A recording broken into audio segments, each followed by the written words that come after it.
promised he will always be there to bless us with his love and his mercy, 'cause as he promised he will always be there, he's always watching us, guiding us, and he knows what's deep in our hearts. So when you lose your way, to Allah you should turn, 'cause as he promised he will always be there. Allahu Akbar, Allahu Akbar, Allahu Akbar, Allahu Akbar. If I didn't know that you was going to, alhamdulillah, give a shout out to Imam Jamil Al-Amin. Alhamdulillah, like you mentioned, today is the National Day of Action to free Imam Jamil Al-Amin, formerly known as H. Brown. We need to make this awareness today to put a stop to the current execution by medical neglect of Imam Jamil Al-Amin. The execution by medical neglect is a strategy used by the U.S. government to refuse or withhold medical attention in the hopes that the prisoner dies in prison before their release. And Imam Jamil Al-Amin has a medical condition that requires ongoing, constant care that he's not receiving at this time.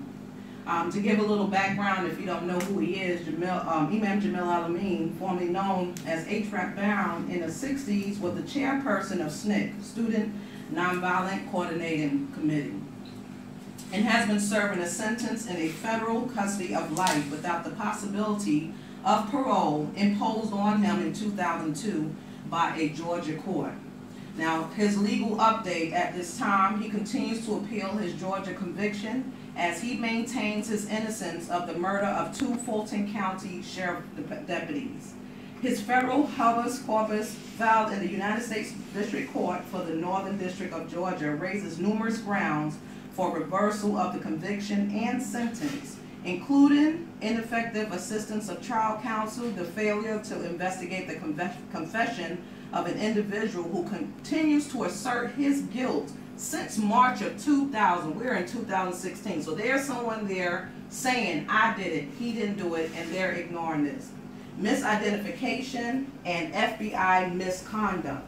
In addition to addressing discrepancies, the habeas challenge constitutional errors that occurred during the Georgia trial that resulted in Imam Jamil Al-Amin's conviction. In March 2013, Karima Al-Amin, attorney, and his wife submitted a Freedom of Information Act request with the Federal Bureau of Investigation to produce documents on her husband.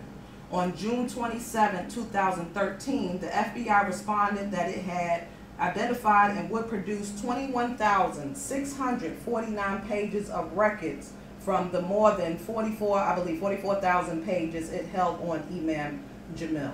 Finally, on August 20th, 2014, over a year later, the FBI released the first of 44 CDs. On September 24th, 2015, 2 days after the close of discovery in the federal habeas case, the FBI forwarded the 4th interim CD release. After a careful review, the attorneys found several documents supporting Imam Jamil's innocence that were not produced before trial. Of significance is one document, a Be on Lookout bulletin issued to all law enforcement agencies that day after the March 16, 2000 incident that specifically described the height and weight of the shooter as being within the range of 5'8" to 5'9", and 150 to 160 pounds, on foot, wearing a black coat. This description is inconsistent with Imam Jamil's body type. He is 6'5", and 185 to 195 pounds, and consistent with the body type of the confessor. Additionally, Imam Jamil Al-Amin produced 2 witnesses at trial who were not interviewed at the time of the Bolo bulletin issue, and who gave them the same description of the assailant. Their testimony at trial was discounted, and this document is one of perhaps many that could have used to exonerate Imam Jamil Al-Amin if released to his defense counsel. On October 6, 2015, the newly disclosed FOIA documents were presented to the court as supplement to the habeas. As a result, the legal fight to exonerate Imam Jamil Al-Amin continues in the United States District for the Northern District of Georgia. After 5 years in the administrative detention, solitary confinement at a maximum security prison in Georgia, and this is where things have got heating up. The Georgia Department of Corrections determined that a solidarity movement initiated by Muslim inmates to elect Imam Al-Amin as the leader of the Muslim inmates was a threat to the security of the Georgia prison system. On August 1st, 2007, with no federal charges or convictions, the Georgia Department of Convictions turned Imam Al-Amin over to the Federal Bureau of Prisons, where he was immediately transferred to the Supermax ADX United States Penitentiary in Florence, Colorado, which is also known as the New Alcatraz, the super prison for male inmates. It is officially known as ADX Florence, and it's a prison that's confined to a 7-story below. It's a cell 7 stories below, where he doesn't receive fresh air, sunlight, or interaction with human beings. And he has been put under this oppression for 7 years. No interaction with human beings whatsoever. I could not imagine that.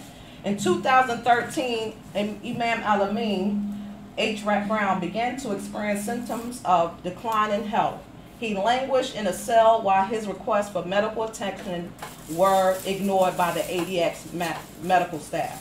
Finally, with the intervention of family members, attorneys, the Jericho Movement, Congressional Black Caucus members, human rights activists, the Imam Jamil Action Network, and other organizations, the Federal Bureau of Prisons conducted medical tests in June 2014. After further pressure and urging the Federal Bureau of Prisons to stop the execution by medical neglect of Imam Al-Amin, he was moved on July 15, 2014 from the Florence Supermax prison to the Federal Medical Center in Butner, North Carolina. On July 13, at Butner Federal Medical Center, after bone marrow biopsy, findings confirmed that Imam Al-Amin has smoldering myeloma, and an intermediate precursor stage of multiple myeloma, cancer of the plasma cells.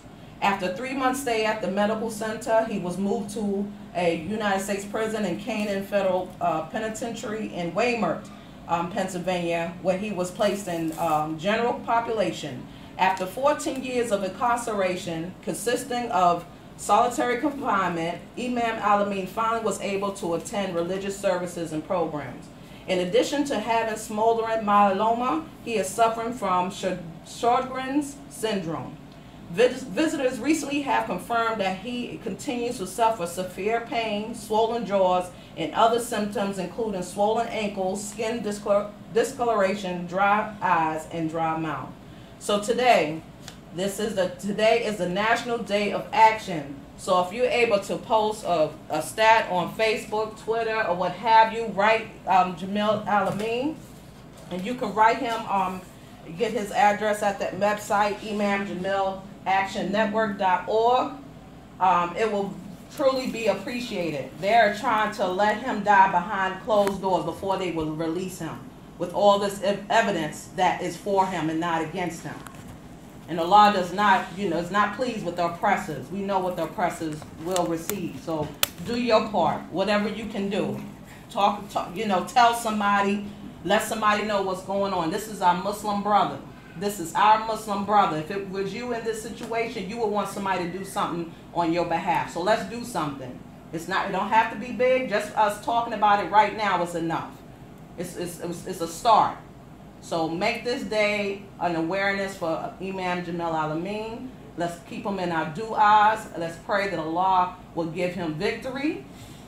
And let's answer this call, like the brother said. Labbaik. MashaAllah. Assalamu alaikum. So when you lose your way, to Allah you should turn, 'cause as He promised, He will always be there.